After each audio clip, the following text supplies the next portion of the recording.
Hello and good morning from Kuala Lumpur. Welcome again to our virtual colloquium organized by the Institute of Teacher Education, International Languages Campus, Kuala Lumpur. This year's colloquium theme is Humanizing Teaching and Learning, the Dynamics of Language Education in the Waves of Global Change. I'm Munira, your moderator for today's session. Welcome to the 13th webinar of our virtual colloquium, and I hope you will stay tuned till the end of this session. Today, we have a speaker from Singapore. Before we get to know her, let me lay out a few housekeeping matters. First, everyone who attends to this webinar series will be given an e-certificate after each session. Therefore, do not forget to register yourself now. Make sure to type accurate email address. The register link is pinned at the bottom of this YouTube channel. Second, we would love to hear from you during today's presentation. If you have any questions for our speaker, please feel free to send it through the chat box. The speaker will be answering questions at the end of the session. If we don't answer your question during today's webinar, we will be sure to follow up afterwards. And finally, we'd like to encourage you to share today's webinar with your social networks. Now, let me introduce you to our speaker for today, Dr. Anita Devi Pillai.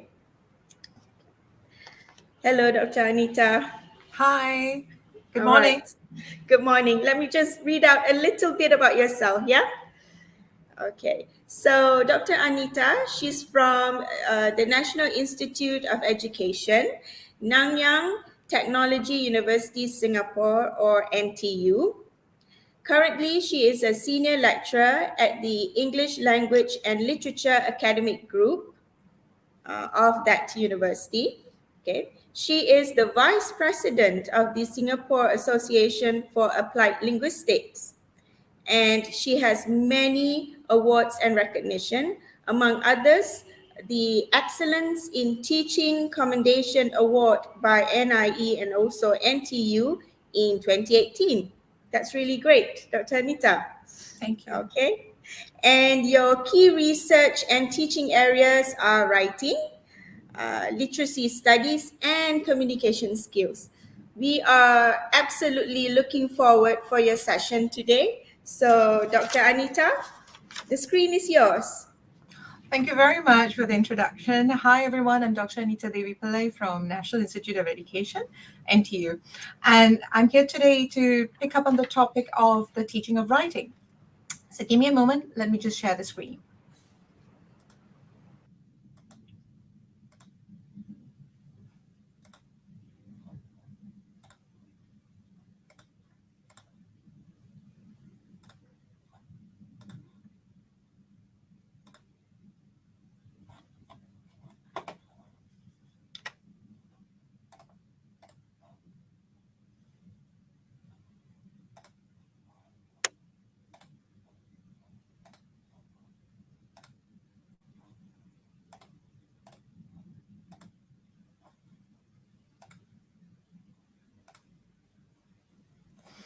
So today we're going to talk about humanizing teaching and learning through writing. The theme of this colloquium is humanizing teaching and learning. And I'm going to take a special focus on writing. Now, what do we mean by the concept of humanizing teaching and learning? There are three important components to this. The first is that it refers to the pedagogy of educators who will then enable, influence, navigate, and coexist in the sphere of teaching and learning. It is a concept which focuses on the contextual realities and experiences of the learner. It is one that places great emphasis on a student as a valued asset and active member of the learning process. This then changes the dynamics, doesn't it? This then changes the dynamics to one which foregrounds the student and the learning. Now, How am I going to tie this with the teaching principles of teaching writing? Well, the teaching of writing is governed by three primary factors: um, the reader oriented approach, the writer oriented approach, and the text oriented approach. All three are essential. You could take a great emphasis on one or the other, but an interconnected one is one that works really well.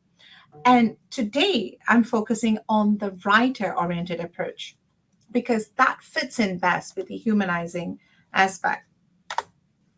Now, the task of writing from sources, that is one area that I would like to focus on. The task from writing of sources, it makes it easier for students to unpack the process of writing.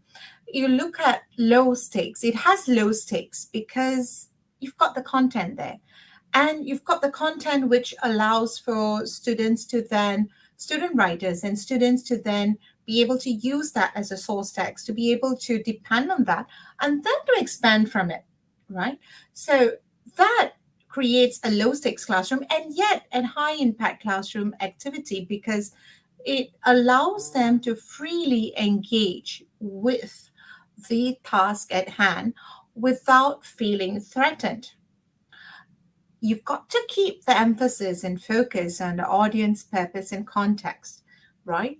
And rather than emphasize on just the text type when you do so, that is something you've got to be careful about. And certainly to use authentic materials as stimulus. Now, the second thing that is essential is that to bear in mind that writing itself, by its nature, it's a recursive process. I know we are familiar with the exam model. I know there's great emphasis with drilling, but there is great recognition as well in classrooms across the world about the idea of process writing. And this comes from the fact that by nature, writing is a recursive process. You never, ever, ever start an essay or a story or or a script, whatever it is that you're working on, an academic paper perhaps, from the first line to the end. You would instead write a bit of the beginning, then write write a bit of the content, and then you go back. So it's recursive. And this itself lends itself very well with this whole notion of putting the student at the front and center of the teaching and learning. And in for today's session, of course, the focus is on writing. So what then happens with this such a classroom? Well, there are three stages that one has to keep in mind. The first is the selection stage, where students select information from the source text. The second, it's a connection stage, where they connect the ideas that they found in the text that's given to them to their own understanding of the text. We all go to text. We all go to text. We all read things and bring our interpretation to the text. We No two people read the same text, in the same identical manner. So how do we then make sense of what we're reading? We make sense of it by bringing in our understanding of what we know, the audience, purpose, and context, and then shape this into a text, a coherent text, and present it to the world. So these are the stages that involved in treating writing as a recursive process and process writing. And one thing to bear in mind before I go into giving you examples of what we have done to illustrate this is that one thing to keep in mind is to ask yourself, when is the writing activity less successful? It is less successful when students are merely summarizing and copying sentences. I mean, I guess if you were to be looking at if it's a handwriting exercise, perhaps, but certainly not one that draws the student in, certainly not one that engages the student, certainly not a classroom which puts the student front and center.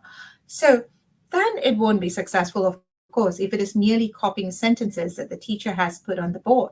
There has to be integration of ideas. There has to be the writer bringing in the ideas, their own understanding, their context, the same task. If I were to teach it in Malaysia, if I were to teach it in Singapore, Philippines, it will all differ. And why? Because teaching and learning is not just from point A to point B, isn't it? There is this whole element of the human being involved in the whole dynamic. So there needs to be integration of ideas, not just the teacher's ideas, mind you, but the students as well. The focus then has to be not just on task completion and great focus on the product, but on the process. That's when we can humanize the teaching and learning through writing. So it is, as I said, low stakes activity. Now, how would this then play out in the writing classroom? So let's come back to the concept of humanizing teaching and learning. Three things, as I said earlier. It refers to the pedagogy that's able to influence, navigate, and coexist. It focuses on the contextual realities and experiences of the learner. It places emphasis on the student as a valued asset and active member of the learning process. So, I would like to share with you two different things today on how this can play out. One, I'd like to show you an activity that can be done in your language classroom, be it an English classroom or any other language classroom, and that is the use of authentic text. This will enable you to draw in the student. This will enable you to empower the student as a valued asset, an active member of learning. It brings in authentic text, brings in contextual realities. It's based on what is known in society, what is known to them, what their experiences are. It draws what's within them out into the classroom. It allows them to play several roles. It allows you to play the role of an influencer. It allows you to help them navigate learning, teaching, and learning, of the language.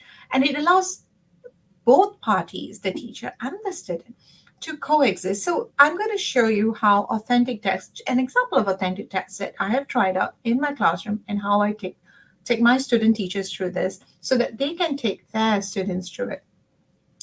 And it always includes an element of reflective learning. Reflective learning is an important concept of humanizing teaching and learning. It's not just the delivery, isn't it? It's not just a delivery. It's not just getting them to do the task. It's not even just for them to be able to do it through understanding. It is also about sitting back and reflecting. It is also about then responding to what they've learned and bringing it back to their own reality. So the reflection part is an extremely, extremely important component about humanizing teaching and learning. That's one example I'm going to share with you today. The second one is about an experience that we do with student teachers, which focuses on creating authentic experiences for teachers to be able to deliver lessons. So one from the student classroom and one from the teacher educator classroom. Yeah. First, the use of authentic text, the importance and an activity. Now, authentic text always provides the learner with an opportunity to conduct authentic research. And what do I mean by authentic research in the classroom? I mean to read up about the topic, to read up further about the topic, to draw in and look at what do I know, what do I want to know, what do I learn from this activity, how will this affect me, how will this affect society and community. A task that we set should have enough information for them to be able to select relevant information, and from there use that as a drawing board, use that as a springboard to then research on possibilities, go beyond the text. So you give them something that makes them secure because they have something in front of them, and then you give them something that's interesting enough to get them to explore further. You've also certainly model the type of text that you want them to be able to produce. Now, treat this as a stimulus. right? A stimulus is one that allows them to write further. Ensure they understand the context. Why are they writing this text? Often, and this is one of my pet peeves, right?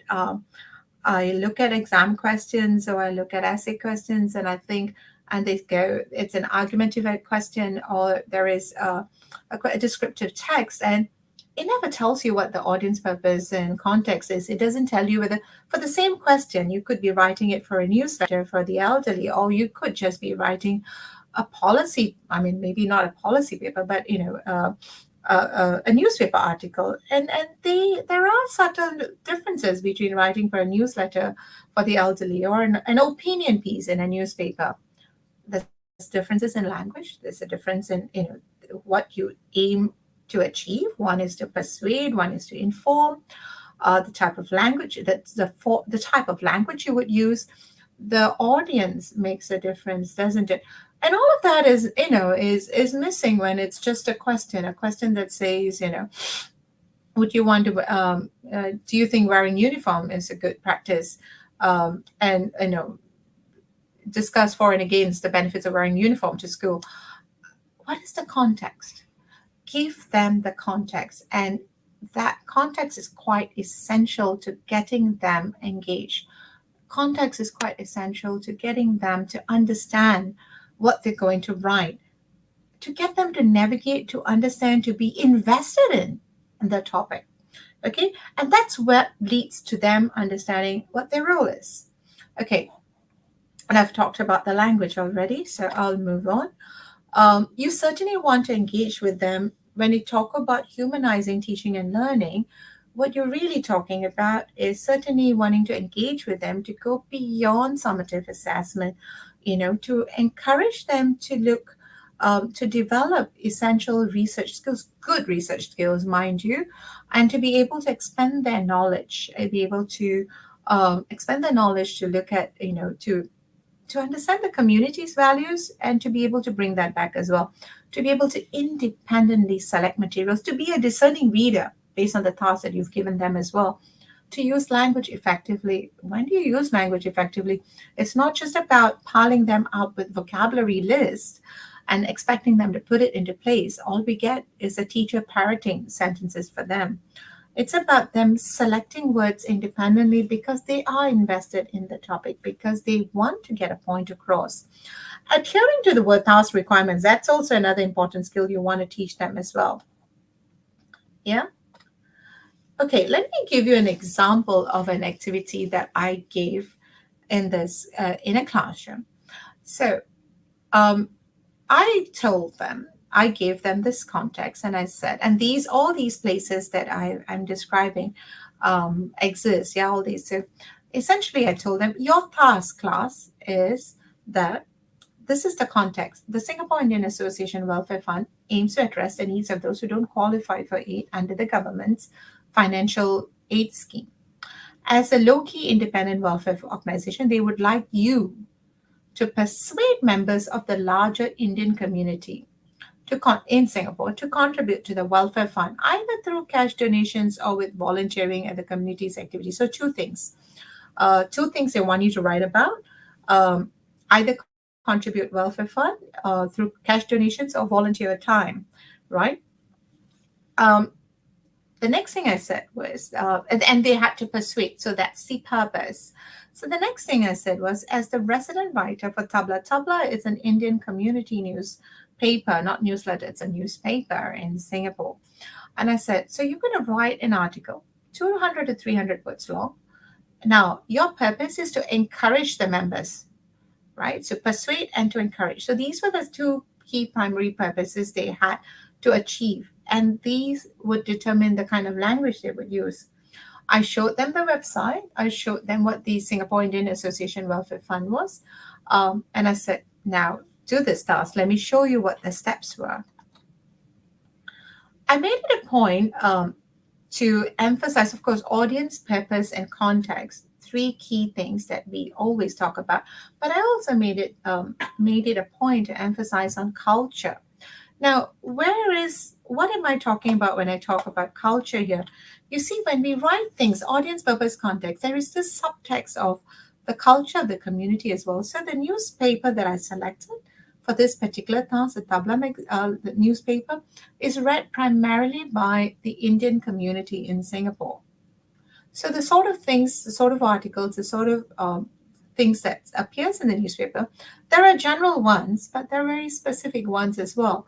Now, so it was meant they were supposed to have an understanding of that, read that, and pitch the article accordingly. In everything we read and write, it's not just the audience, purpose, and context. There is this embedded culture that is part of the task that we don't explicitly talk about. And when we don't give students when we don't give students a context to play with, when we don't tell them who you are when you're writing, when we don't give them the the purpose of what they're going to achieve, we just give them a task, and say what are the benefits of wearing uniforms, school uniforms, or just uniforms. I mean, that could be far more general. We don't allow them to pitch themselves, position themselves, as an invested member of the argument. We don't allow them to pitch themselves to the right audience. They're just writing for the teacher. They're just writing for that one person, and they can never ever produce this piece of text anywhere else successfully, or effectively, because it's written for an examination context. Then it fails to humanize the teaching and learning, fails to take that into consideration. I guess it fits a purpose of training someone for the exams, but is that all we want to do? Do we not want them to be effective writers who are able to manipulate conventions, genre conventions, and language to their benefit to effectively achieve the purpose of the task? So something like this allows you to do so. So let me also share with you the steps of how this can be done. Okay, so step one. So I've given them this task, right? I've given them this task and say, okay, class, this is the context, this is the purpose, and this is what you can be doing. And you are tasked to write this task. I brought in the newspaper. It's all online. And they also have hard copies. So I brought in the newspapers, gave it to them. So everybody gets a copy. Everyone's excited. Often it's very old papers because it's not necessarily the latest, because I can't always get the latest, but it's for them to get a feel of the layout of the newspaper. And then I tell them, let's now search the net for information about the Singapore Indian Association Welfare Fund. It's one of those. I intentionally chose this because it's not one of those which gets a lot of publicity. It's one of those which is it's one of those welfare funds which not many people know about. So searching for information also took them a little while, and it's not something that everybody knows about that they could write about. So choose something that gets them searching for info, like, not to tell you, I know this already. Once they've done that, they are meant to select information that's relevant to this task. So I tell them, make notes if you wish in a Word document task. What is important? And what does your reader need to know? Don't put everything down. It'll be utterly boring. So be a discerning reader. Be a discerning writer. Foreground the right information. Then we go to the newspaper. And they have lots of fun doing this, especially when you give them a hard copy of it. Yeah. Although these days I find that they rather do it on their phones and their devices. So we pull up the website. It helps to have when they have they got really excited. The year I did it, when there was movie stars and on the front cover, they got really excited. And I go like, okay, who do you think the audience are, for this newspaper is? Who do you think it's targeted at? And how do you know, right? What do you think they're interested in? Do you think they'll donate? And what do you think will appeal to them? How will you pitch your text so that you achieve the purpose to persuade and encourage? And then we talk about making connections between ideas. So I tell them, now, which is the community you're working with now? The Indian community. So we do this for all the different communities. I do a task for the Malay community, the Chinese community, the Eurasian community. The whole idea of authentic task is that you start off pulling together, setting up the task for them, and then later on they bring in other materials that they want to work on as well. So then I tell them, so you can't just, when you're writing something or you're thinking about a concept or you're thinking about an idea, you don't just think about one concept, right? It's the question here is far greater than the one that I've given you. You've got to think about the connections around the idea. So explore other websites. What are the other types of aids available to the Indian community? Are there any? What are they? What are the conditions? How does this fund differ from the others? Right? And that this takes a little longer, I find, than the first two activities. Then I tell them, let's organize your ideas into an appropriate text. This is when we look really, really closely at the newspaper. As I mentioned this earlier. And the final stage, then they write 200 to 300 words text. I get them to not just write the text. Now, the key here that we've got to take note of is it's not just task completion, is it? It's also about reflecting.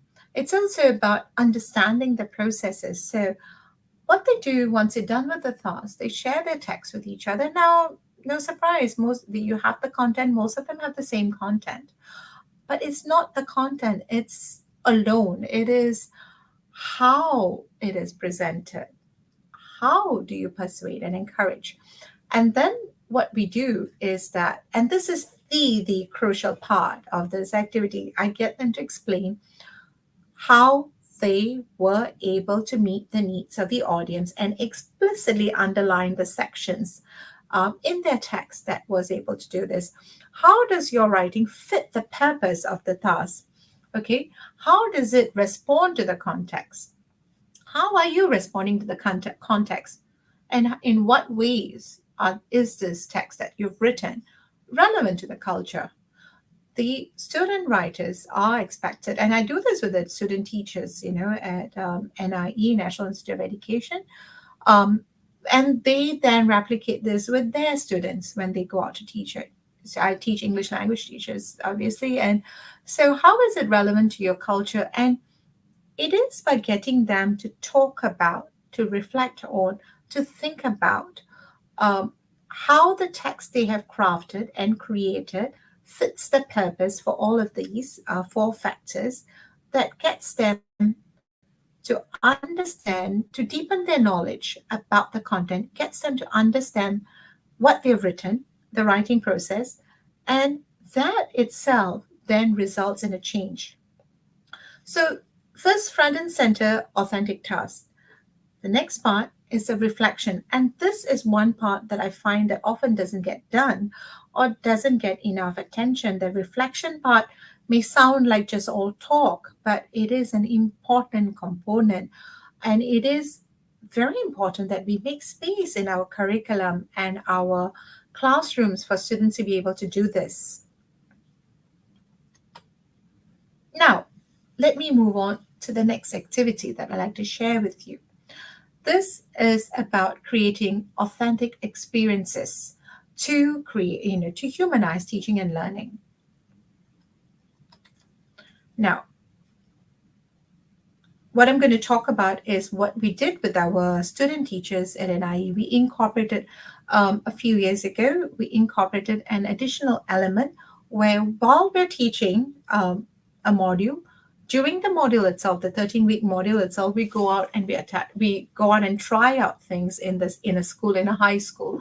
And I'll tell you a bit more about it and how it created an authentic experience within a module itself, right? And the reflective learning that came along with it.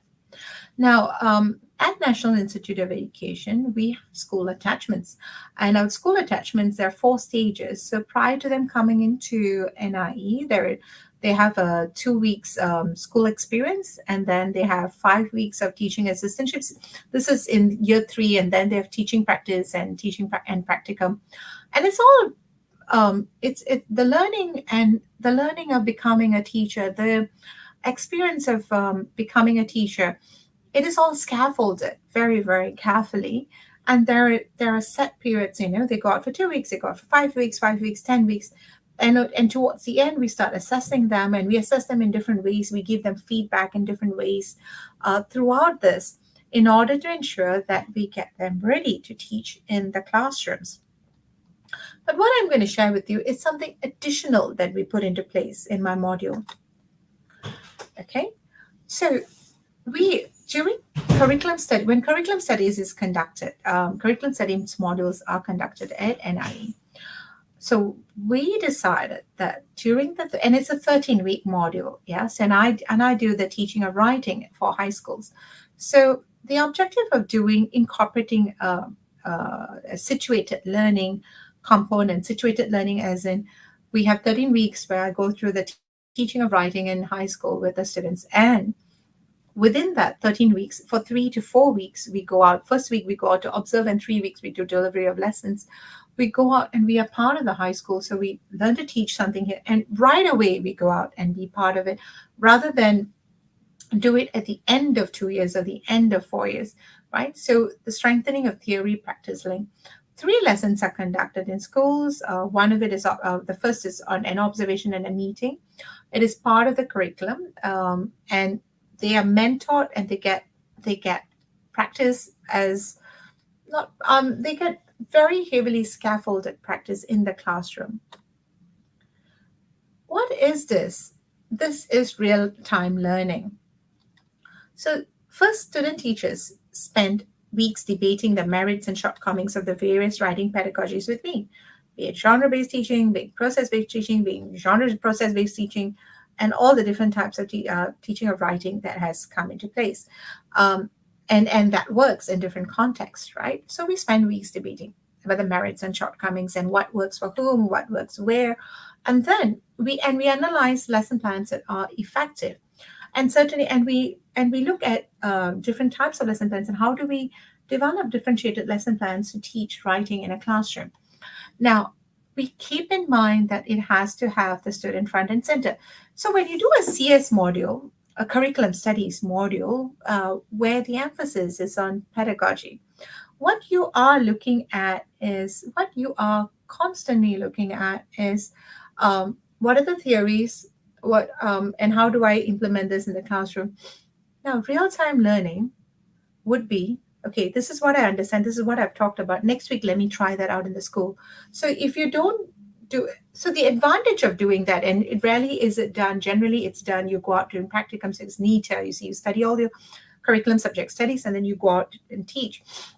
So what we did was, we talk about it this week, we develop it this week, and next week we're out in the school, try it out, come back, and we discuss, right? So it allows them to then modify the lesson plan according to actual real students.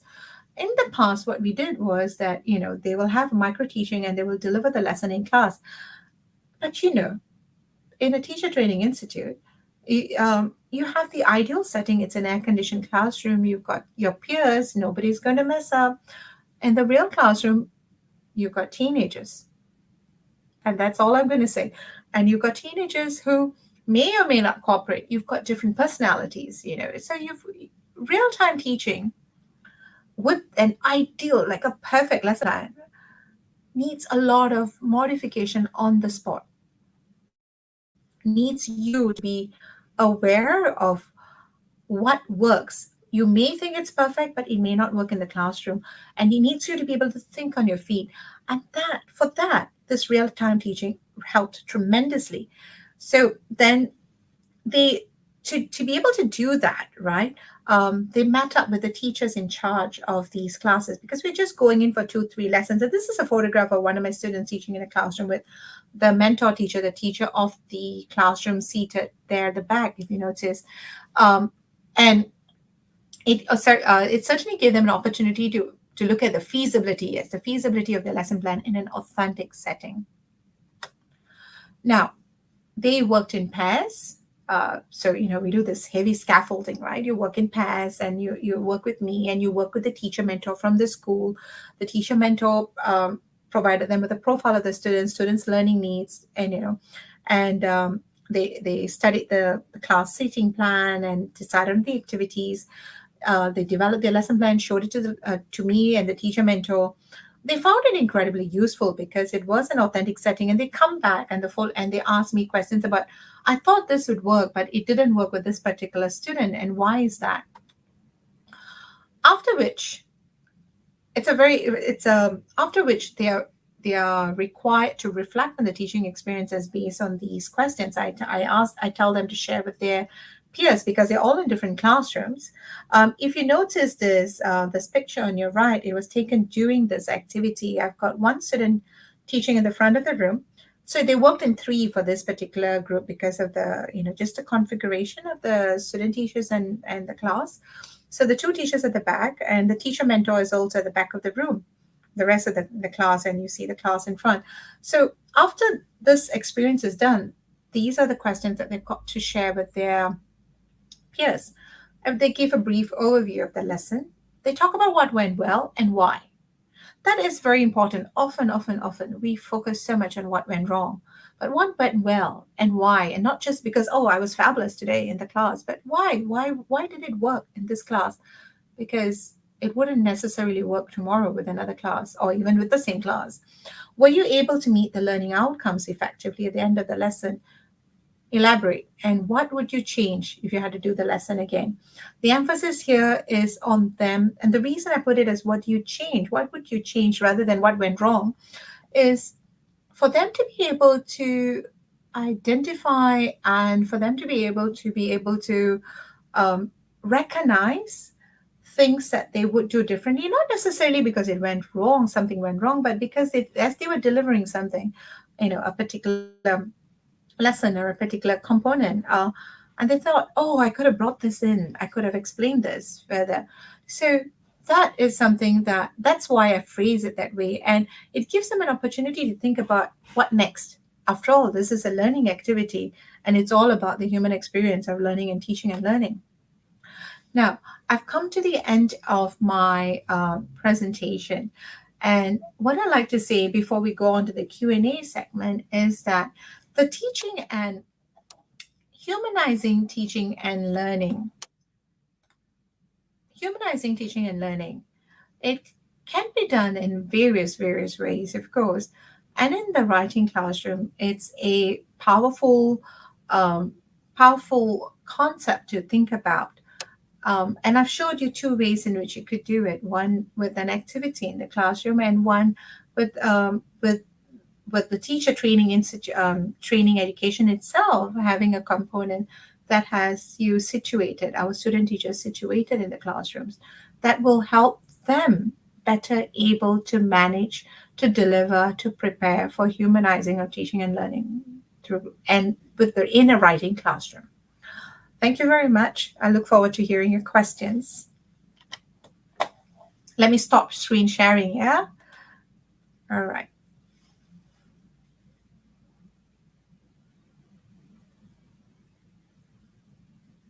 Hi, Dr. Munira, are you there? I'm ready to take questions.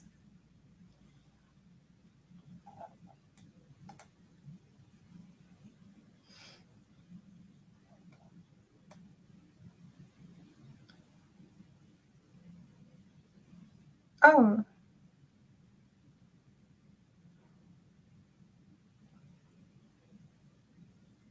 let me see whether there are lots of yes, fully agreed that students writing activity becomes lesser the current study methods. Let me see, is there a question there?